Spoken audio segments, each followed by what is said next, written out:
नमस्कार स्टूडेंट। आपका स्वागत है बेसिक सॉल्यूशन के डिजिटल प्लेटफॉर्म पर।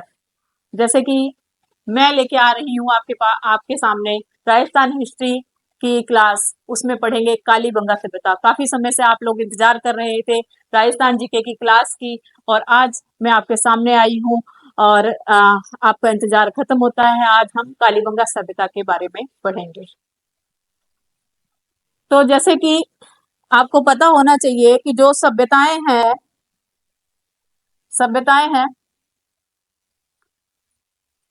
सभ्यताओं के द्वारा हमें ये पता चलता है कि हमारे जो पूर्वज थे, हमारी जो पुरानी हिस्ट्री क्या है। तो आज ऐसे ही हमारे राजस्थान की एक महत्वपूर्ण सभ्यता है कालीबंगा सभ्यता। ये ऐसी कालीबंगा सभ्यता एक महत्वपूर्ण सभ्यता है जो राजस्थान की जो भी कॉम्पिटेटिव एग्जाम होते हैं उन एग्जामों में यहाँ से एक क्वेश्चन जरूर जरूर आता है। तो आज हम कालीबंगा के बारे में पढ़ेंगे।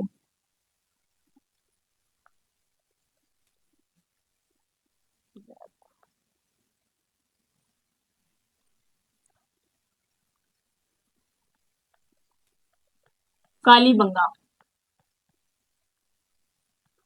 सभ्यता। कालीबंगा सभ्यता, जैसे कि हमें पता है कि कालीबंगा सभ्यता जो है, अगर सभ्यता इसका नाम है तो ये जरूर जरूर किसी ना किसी नदी के किनारे होगी। नदी के किनारे, जैसे कि पहले के समय में सभ्यताओं की जैसे खोज की गई है, हर सभ्यता किसी ना किसी नदी के किनारे है। वैसे ही हमारी जो कालीबंगा सभ्यता है, हमारी राजस्थान की महत्वपूर्ण सभ्यता किसी नदी के किनारे है। तो उस नदी का नाम है घगर नदी। घगर नदी, जिसको प्राचीन समय में सरस्वती नदी के नाम से, प्राचीन समय में सरस्वती नाम से पुकारते थे। प्राचीन नाम क्या हुआ? सरस्वती नदी। सरस्वती नदी। लेकिन इसके और भी उपनाम है, घगर नदी के और भी उपनाम है, जिसको नट नदी के नाम से भी जाना जाता है, जिसको ध्वजदती नदी के नाम से भी जाना जाता है, जिसको नाली भी कहते हैं, और जिसको हकरा सोतर के नाम से भी पुकारा जाता है। हकरा सोतर के नाम से भी पुकारा जाता है। कालीबंगा सभ्यता जो है घगर नदी के किनारे है। इसका प्राचीन नाम सरस्वती नदी था। इसके और भी उपनाम है, नट नदी, ध्वजदती नदी, नाली, हकरा सोतर। ठीक है। ऐसे ही जैसे कालीबंगा सभ्यता है तो किसी ना किसी ने इसकी खोज भी की होगी। तो खोजकर्ता कौन है? खोजकर्ता अमनानंद घोष। खोजकर्ता कौन है? अमनानंद घोष। और जब अमनानंद घोष ने इसकी सभ्यता की खोज की है तो किसी समय की होगी। तो कब की है? इन्होंने खोज की इसकी 1952 में। अमनानंद घोष ने इसकी खोज की 1952 में। तो हमने कालीबंगा सभ्यता के बारे में कुछ महत्वपूर्ण बातें जानी कि जैसे कि कालीबंगा सभ्यता कहाँ पर है? ये हनुमानगढ़ जिले में है। हनुमानगढ़ जिले में। जब इसकी खोज की गई थी तो मैं आपको बता दूं कि ये गंगानगर जिले में थी, लेकिन वर्तमान में ये हनुमानगढ़ जिले में है। कालीबंगा सभ्यता घगर नदी के किनारे, प्राचीन नाम था सरस्वती नदी। घगर नदी का प्राचीन नाम सरस्वती नदी। इसके उपनाम है नट नदी, ध्वजदती नदी, नाली, हकरा, सोतर, या इसको मृत नदी भी कहते हैं। इसको मृत नदी भी कहते हैं। और इसकी खोज करने वाले थे अमनानंद घोष। इन्होंने 1952 में इसकी खोज की और ये हनुमानगढ़ जिले में है। ये तो इसकी कुछ महत्वपूर्ण बातें थी। इससे जुड़ी हुई और भी बातें हम जानेंगे आगे। तो और बातें जानने के लिए हम इसके बारे में कुछ पढ़ते हैं। जैसे कि हम काउंटिंग करते हैं। कुछ महत्वपूर्ण बातें मैं आपको काउंटिंग के जरिए सिखा सकती हूँ। आप ध्यान दीजिए कि एक नंबर पे तो हम क्या पढ़ रहे हैं? कालीबंगा सभ्यता पढ़ रहे हैं। एक नंबर पे हम कालीबंगा सभ्यता के बारे में पढ़ रहे हैं। कालीबंगा सभ्यता के बारे में पढ़ रहे हैं। 2 नंबर पे हम क्या है, इसकी हम 2 बातों को डिवाइड कर सकते हैं, 2 नंबर से 2 बातों को डिवाइड कर सकते हैं कि यहाँ से दोहरे परकोटे या दोहरी सुरक्षा प्राचीर के साक्ष्य मिले हैं। दोहरे परकोटे या दोहरी सुरक्षा प्राचीर के साक्ष्य मिले हैं, प्राचीर के साक्ष्य मिले हैं। जो कालीबंगा सभ्यता थी ये 2 भागों में डिवाइड थी, एक दुर्ग और दूसरा नगरीय नगर था। तो वहां इसको सुरक्षा की दृष्टि से 2 भागों में मतलब 2 दोहरी प्राचीर बनाई गई थी। और दूसरा 2 नंबर से हम क्या याद कर सकते हैं कि यहाँ दो फसलों को एक साथ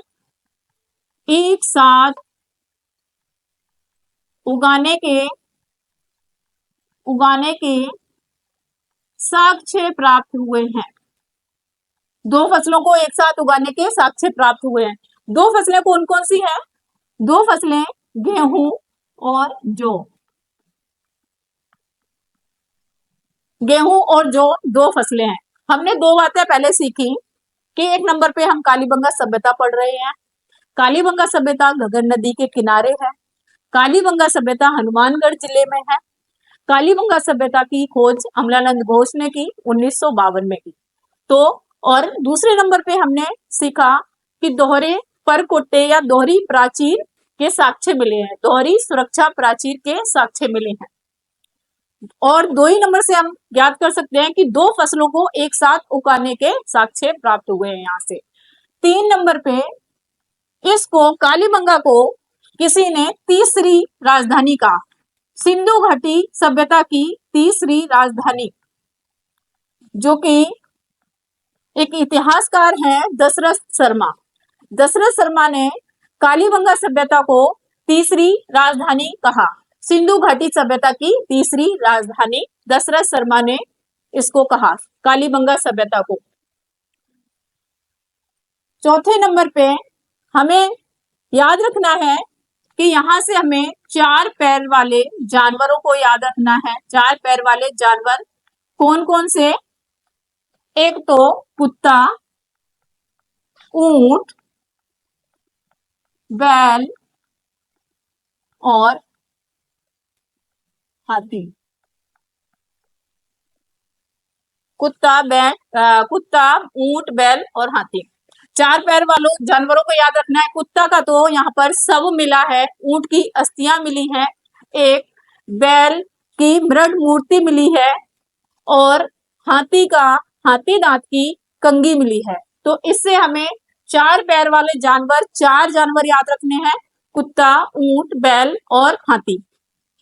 तो जैसे मैंने बताया कि कुत्ते का तो शव मिला है, कुत्ता यहाँ का प्रिय जानवर था, और ऊंट की अस्थियां मिली हैं, और बैल की एक मृद मूर्ति मिली है, और हाथी दांत की कंगी मिली है।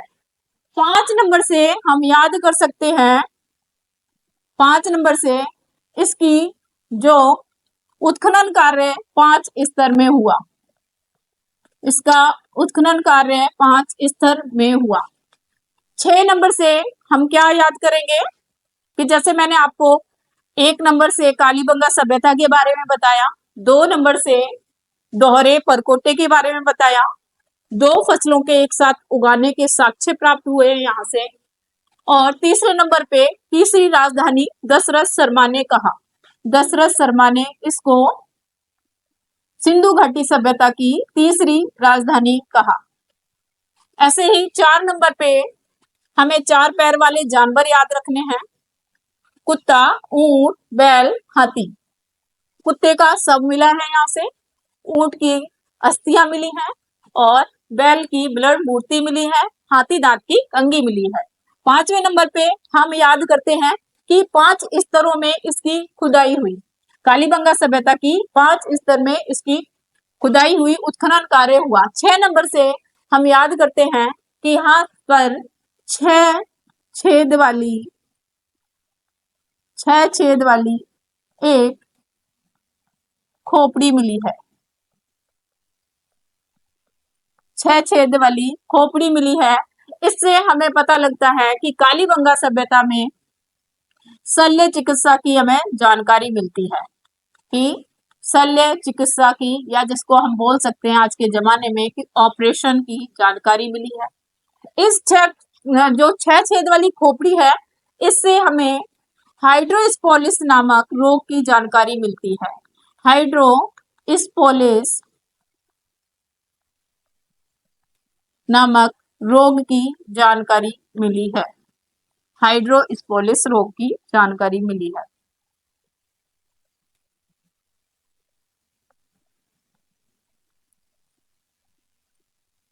हाइड्रोस्पोलिस रोग की जानकारी है। देखो, कालीबंगा सभ्यता, आज हम इतने आगे बढ़ गए हैं, हम सोचते हैं कि शायद पहले के जमाने में कुछ नहीं था, लेकिन कालीबंगा सभ्यता से हमें जानकारी मिलती है कि उस समय भी लोग शल्य चिकित्सा को जानते थे। उस समय भी लोग अपनी सुरक्षा के बारे में सोचते थे। तो हमें बहुत सी जानकारी मिलती है अपनी पुरानी सभ्यताओं से। ऐसे ही 7 नंबर पे हमें याद करना है कि 7 फेरे तो शादी के समय होते हैं। तो 7 फेरे जब शादी के समय होते हैं तो 7 अग्नि वेदिकाएं मिली हैं। किसके फेरे होते हैं? अग्नि के फेरे होते हैं। अग्नि वेदिकाएं या अग्नि कुंड कह सकते हैं। यहाँ से 7 अग्नि वेदिकाएं प्राप्त हुई हैं। 8 नंबर पे देखो, जब हम रीजनिंग पढ़ते हैं तो रीजनिंग के दौरान 8 नंबर पे क्या आता है?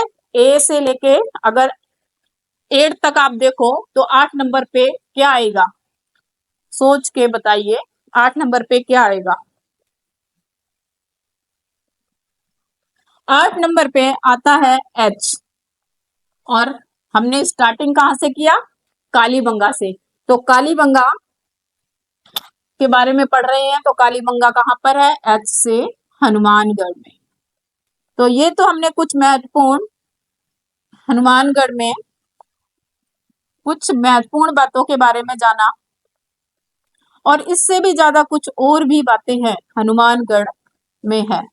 तो सबसे पहले हमने सीख लिया कुछ महत्वपूर्ण बातें यहाँ से हमने सीखी हैं कालीबंगा सभ्यता के बारे में। तो जैसे कि पढ़ा कालीबंगा सभ्यता, इससे हमें दोहरी सुरक्षा प्राचीर के साक्ष्य मिलते हैं। इससे दोहरे परकोटे दोहरी 2 फसलों के एक साथ उगाने के साक्ष्य मिलते हैं। इससे दशरथ शर्मा ने इसको तीसरी राजधानी कहा। और इससे 4 नर पैर वालों जानवरों की जानकारी मिलती है। कुत्ता, ऊंट, बैल, हाथी। कुत्ते का सब मिला है, ऊंट की अस्थियां मिली हैं, बैल की मृण मूर्ति मिली है और हाथी दांत की कंघी मिली है। एक बात याद रखना कि जो बैल की मृण मूर्ति मिली है वो तांबे की मिली है।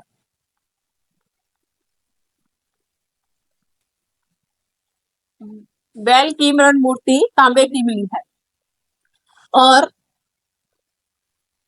यहाँ से जो उत्खनन कार्य हुआ, ये 5 स्तर में इसका उत्खनन कार्य हुआ। 6 छेद वाली खोपड़ी मिली है जिससे हमें शल्य चिकित्सा की जानकारी मिलती है। और इस खोपड़ी के द्वारा हाइड्रोस्पोलिस नामक रोग की जानकारी मिलती है। 7 अग्नि वेदिकाएं मिली हैं यहाँ से। और 8वें नंबर पे ये हनुमानगढ़ जिले में है। आपको इस बारे में मैंने बताया, और कुछ बातों को जानते हैं आगे चल के। क्या पढ़ रहे हैं? कालीबंगा।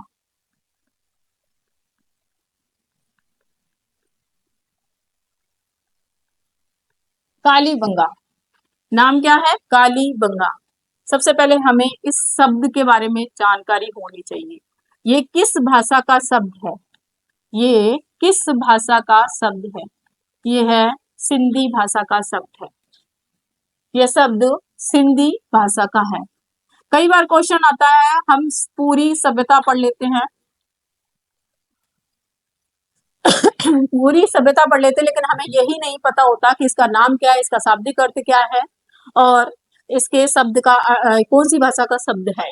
तो कालीबंगा सभ्यता सिंधी भाषा का शब्द है। दूसरा, हमें इसके बारे में ये भी पता होना चाहिए कि शाब्दिक अर्थ क्या है कालीबंगा का। शाब्दिक अर्थ, कालीबंगा सभ्यता का शाब्दिक अर्थ। कालीबंगा सभ्यता का, जैसे काली, काली से क्या हो गया? काली यानी काला रंग हो गया, ठीक है। और बंगा, बंगा का मतलब होता है चूड़ियां। तो काली चूड़ियां या काले रंग की चूड़ियां। इसका शाब्दिक अर्थ है काली चूड़ियां या काले रंग की चूड़ियां। कालीबंगा कालीबंगा का शाब्दिक अर्थ है काली चूड़ियां। दूसरी हमें यहाँ से जानकारी मिलती है, जो कालीबंगा सभ्यता है ये किस प्रकार की सभ्यता थी। ये नगरीय सभ्यता थी या ग्रामीण थी, किस प्रकार की थी। ये विश्व में एकमात्र ऐसी सभ्यता है जिसके बारे में हमें जानकारी मिलती है, ये नगरीय सभ्यता थी। अगर ये नगरीय सभ्यता थी तो हमारे पास प्रमाण भी होने चाहिए कि किस प्रकार से हम कह सकते हैं कि नगरीय सभ्यता थी। यहाँ की जो सड़कें हैं एक दूसरे को, जो सड़कें हैं एक दूसरे को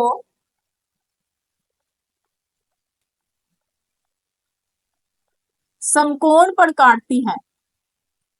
जो कालीबंगा सभ्यता की जो सड़कें हैं, जब यहाँ का उत्खनन कार्य हुआ तो यहाँ पे देखा गया कि जो यहाँ की सड़कें हैं एक दूसरे को समकोण पे काटती हैं। किस प्रकार, इस प्रकार देखो, इस प्रकार एक दूसरे को समकोण पे काट रही थी। तो इस पद्धति को जो क्या कहा गया, इस पद्धति को जो सड़कें एक दूसरे को समकोण पे काटती हैं, तो इस पद्धति को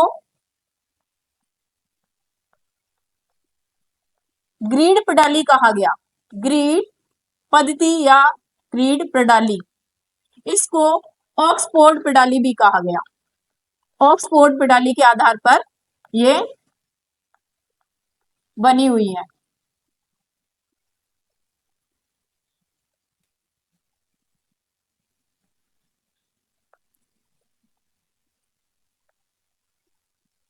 ऑक्सफोर्ड प्रणाली के आधार पर बनी हुई है।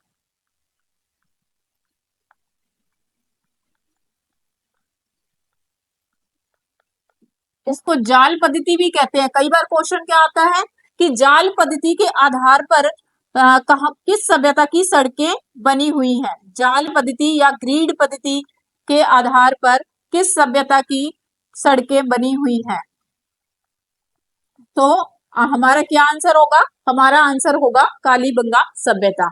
ठीक, एक हमें पता चला कालीबंगा सभ्यता नगरीय सभ्यता थी, सड़कें एक दूसरे को समकोण पे काटती थी, और कालीबंगा सभ्यता के जो मकान थे, मकान कच्ची ईंटों के बने हुए थे, कच्ची ईंटों के बने हुए थे।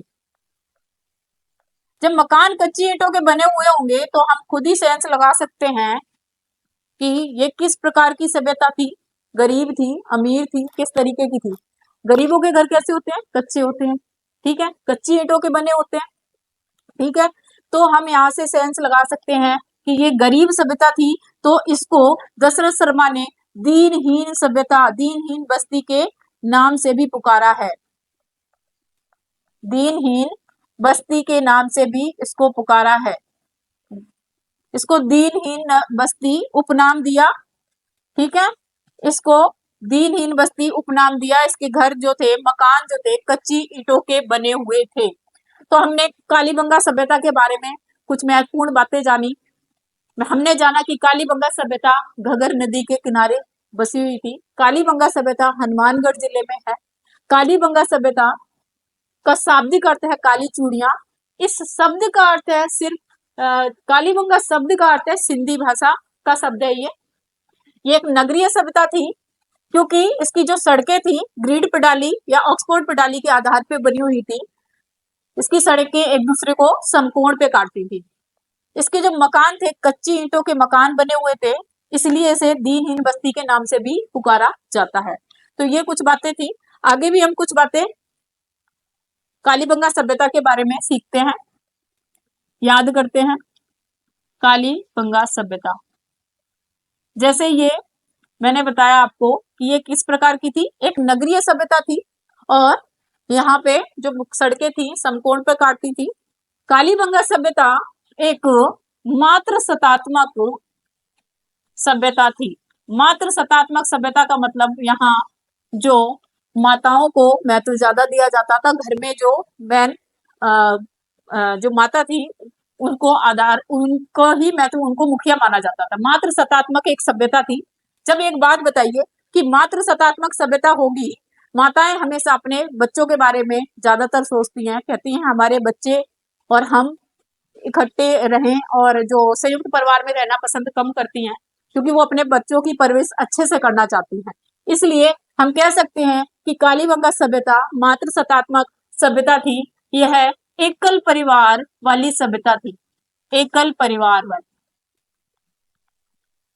इस तरीके से हम याद कर सकते हैं कि मातृ सत्तात्मक थी, माताएं हमेशा अपने बच्चों के बारे में ज्यादा सोचती हैं, संयुक्त परिवार में रहना कम पसंद करती हैं, और इसलिए ये एकल परिवार वाली सभ्यता थी। मातृ सत्तात्मक थी, एकल परिवार वाली सभ्यता थी। कालीबंगा के बारे में हम और कुछ बातें जानते हैं कि कालीबंगा सभ्यता से हमें कुछ और प्रमाण मिले हैं। यहाँ पर अलंकृत फर्श के प्रमाण मिले हैं। जो फर्श है वो अलंकृत ईंटों का बना हुआ था। अलंकृत फर्श के प्रमाण मिले हैं कालीबंगा सभ्यता से। यहाँ से जब अलंकृत फर्श के मिले हैं, जो सड़कें थी समकोण पे काटती थी एक दूसरे पे, नगरीय सभ्यता थी, मातृ सत्तात्मक थी, एकल परिवार वाली थी। तो यहाँ पे एक और महत्वपूर्ण बात थी कि जो यहाँ के मकान के दरवाजे थे, यह अपने स्वास्थ्य का बहुत ध्यान रखते थे। तो यहाँ के जो यहाँ मकान के दरवाजे पीछे की ओर गली में खुलते थे। दरवाजे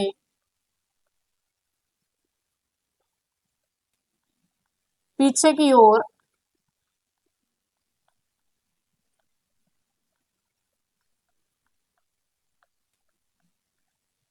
गली में खुलते थे, क्योंकि ये अपने स्वास्थ्य का बहुत ही ध्यान रखते थे। अगर मेन सड़क की तरफ, मुख्य सड़क की तरफ दरवाजे होते तो क्या है, धूल मिट्टी ज्यादा आती है, और उससे स्वास्थ्य पे बहुत ज्यादा हानिकारक प्रभाव पड़ता है। तो ये इतने, इसलिए इसको नगरीय सभ्यता कहा है। कुछ ऐसे प्रमाण मिले हैं जिसके द्वारा हमें समझ में आता है कि ये एक नगरीय सभ्यता थी। ये भी एक मुख्य विशेषता है कि दरवाजे जो थे पीछे की ओर गली में खुलते थे। और कालीबंगा सभ्यता से कालीबंगा सभ्यता से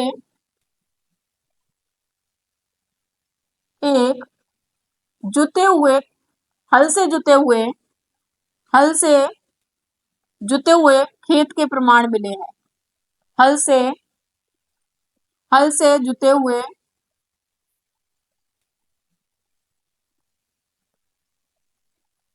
जैसे मैंने आपको पहले बताया कि दो फसलों को एक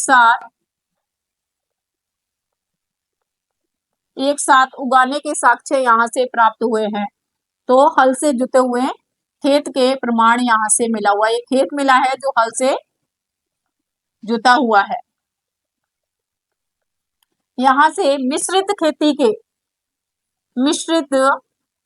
के प्रमाण मिले हैं। मिश्रित खेती का मतलब क्या होगा? एक तो मैंने बताया आपको कि दो फसलों को एक साथ उगाने के साक्ष्य मिले हैं, और एक मैंने बोला है मिश्रित फसल मिश्रित फसल या खेती भी बोलते हैं। मिश्रित का मतलब होता है जहां पर कृषि और पशुपालन एक साथ होता है। कृषि प्लस पशुपालन, इसके साक्ष्य भी मिले हैं यहाँ से। कृषि और पशुपालन के साक्ष्य भी यहाँ से मिले हैं। कालीबंगा सभ्यता की हमने बहुत सी महत्वपूर्ण बातें सीखी है।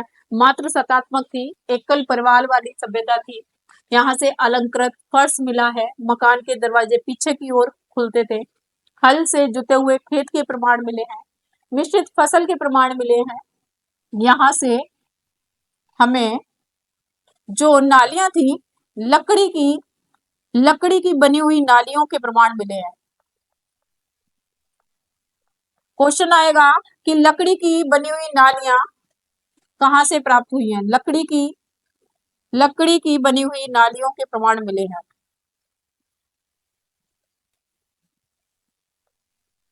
लकड़ी की नालियों के प्रमाण मिले हैं, जो कि ऊपर से ढकी होती थी।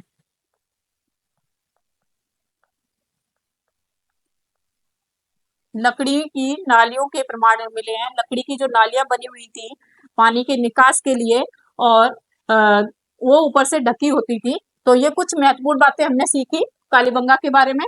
तो आगे हम और कुछ बातों को जानते हैं कि कालीबंगा सभ्यता में और कौन कौन सी महत्वपूर्ण बातें थी। कालीबंगा सभ्यता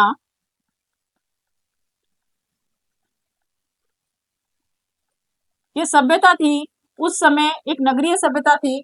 तो कुछ लोग कहते हैं कि इसका जो विनाश है किस प्रकार हुआ। कोई कहता है कि बाढ़ आने के कारण हुआ, क्योंकि नदियों के किनारे बसी हुई थी। कुछ लोग कहते हैं कि भूकंप के यहाँ से साक्ष्य मिले हैं, यहाँ पे मकान में दरारें मिली हैं, मकानों में दरारें मिली हैं, मकानों में दरारें मिली हैं, जो कि भूकंप के साक्ष्य है, भूकंप के साक्ष्य मिले हैं। दरारों से अनुमान लगाया गया है कि यहाँ भूकंप आया है। तो भूकंप के साक्ष्य कहाँ से मिले हैं? कालीबंगा सभ्यता से मिले हैं। कालीबंगा सभ्यता से एक चिरायु कब्र मिली है। चिरायु कब्र, इसका मतलब मैं आपको बताती हूँ। चिरायु कब्र जो कालीबंगा सभ्यता थी, तो यहाँ पे 3 प्रकार से संस्कार कराया जाता था। संस्कार 3 प्रकार से कराते थे, 1 2 3। एक तो कहते थे आंशिक समाधान, आपकी जानकारी के लिए बता दे रही हूँ। आंशिक समाधान, जिसको हम चिरायु कब्र कहते हैं, ये अंडाकार कब्र होती थी। अंडाकार।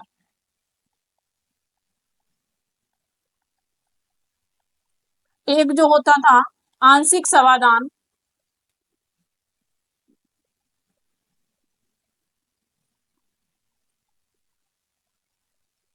चिरायु कब्र जो होती थी, यहां से ही पढ़ते हैं कि मकानों के दरवाजे, मकानों में दरारें मिली है, भूकंप के साक्ष्य प्राप्त होते हैं जहां से, ठीक है। और एक यहाँ से चिरायु कब्र मिली है। चिरायु कब्र, जैसे मैंने आपको बताया कि यहाँ पे जो संस्कार होता था, संस्कार होता था,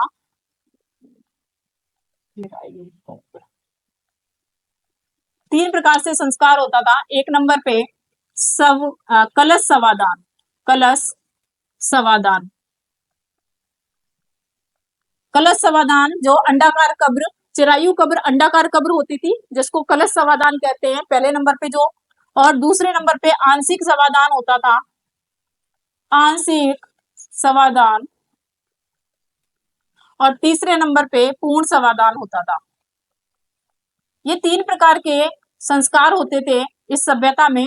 कलश समाधान में अंडाकार कब्र होती थी, उत्तर दिशा में सबका सिर रखा जाता था, और उसको कहते थे कलश समाधान। जो चिरायु कब्र मिली है इसी के प्रमाण है।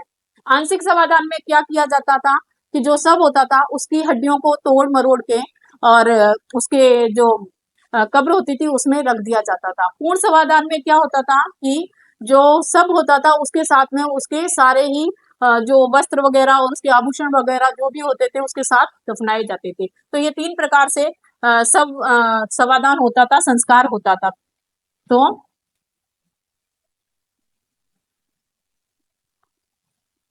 कालीबंगा के बारे में हम और 2-4 बातें और जान जाते हैं कि जैसे कि कालीबंगा सभ्यता से अलंकृत फर्श मिला, आपको बताया। सड़कें जो समकोण पे काटती थी, एक नगरीय सभ्यता थी, इसके बारे में जाना। यहाँ से एक चिरायु कब्र मिली है, एक 6 छेद वाली खोपड़ी मिली है, यहाँ से एक युगल समाधि भी मिली है।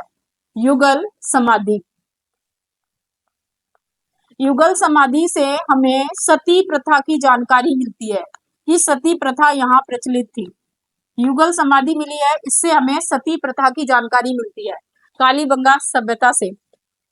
फिर यहाँ से हमें कुछ मोहरें भी मिली हैं, मोहरें मिली हैं जो कि मेसोपोटामिया से संबंधित हैं,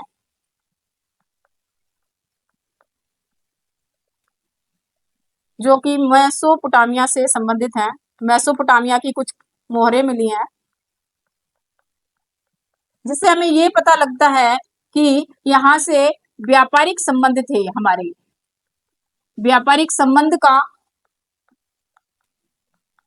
प्रमाण मिलता है, व्यापारिक संबंध की एक जानकारी मिलती है इसके द्वारा।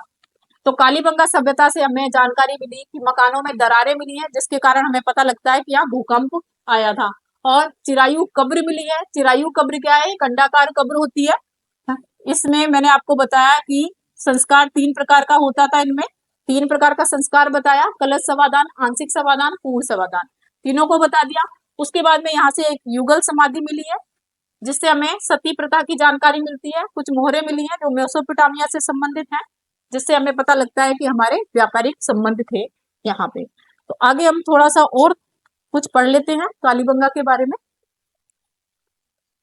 कालीबंगा सभ्यता अब ज्यादा नहीं है, थोड़ा बहुत है, लेकिन मैं आशा करती हूँ कि आप लोगों को मेरी क्लास अच्छी लग रही है और समझ में भी आ रहा है। तो कालीबंगा के बारे में जो बातें मैंने आपको बताई हैं, तो मैं आशा करती हूँ कि आपको ये सब याद हो रहा है और समझ में आ रहा है। तो कालीबंगा के बारे में हमने इतनी बातें जानी। तो कालीबंगा के बारे में एक महत्वपूर्ण बात बताती हूँ। कालीबंगा सभ्यता जैसे कि हनुमानगढ़ में है। हनुमानगढ़ और गंगानगर, मतलब मैंने बताया कि वर्तमान में गंगानगर हनुमानगढ़ में है, और जब इसकी खोज हुई थी तब ये गंगानगर में थी। तो हमने देखा है कि हनुमानगढ़ जिले में और गंगानगर में जो रोटियां हैं अधिकतर किस पे बनाई जाती हैं? तंदूर पर बनाई जाती हैं। तो यहाँ से कुछ सामूहिक तंदूर प्राप्त हुए हैं, सामूहिक तंदूर प्राप्त हुए हैं, जो कि कहाँ के हैं? ईरान के, ईरान से संबंधित है। तो ये जो तंदूर पे हम रोटियां बनाते हैं, तो ये यहाँ से नहीं है, ये ईरान से संबंधित है। आप देख सकते हो कि गंगानगर और हनुमानगढ़ में ज्यादातर रोटियां पंजाब में तंदूर पे बनाई जाती हैं, और बाकी जो राजस्थान है वहां पे इसका प्रचलन बहुत कम है। तो हमने कालीबंगा के बारे में बहुत कुछ जाना। कालीबंगा सभ्यता गगन नदी के किनारे बताया, हनुमानगढ़ जिले में है। तो कालीबंगा के बारे में इतना पढ़ने के बाद में हम कालीबंगा के बारे में थोड़ा सा और जान लेते हैं कि कालीबंगा का जो उत्खनन था, जैसे मैंने आपको क्या बताया था कि खोजकर्ता कौन है?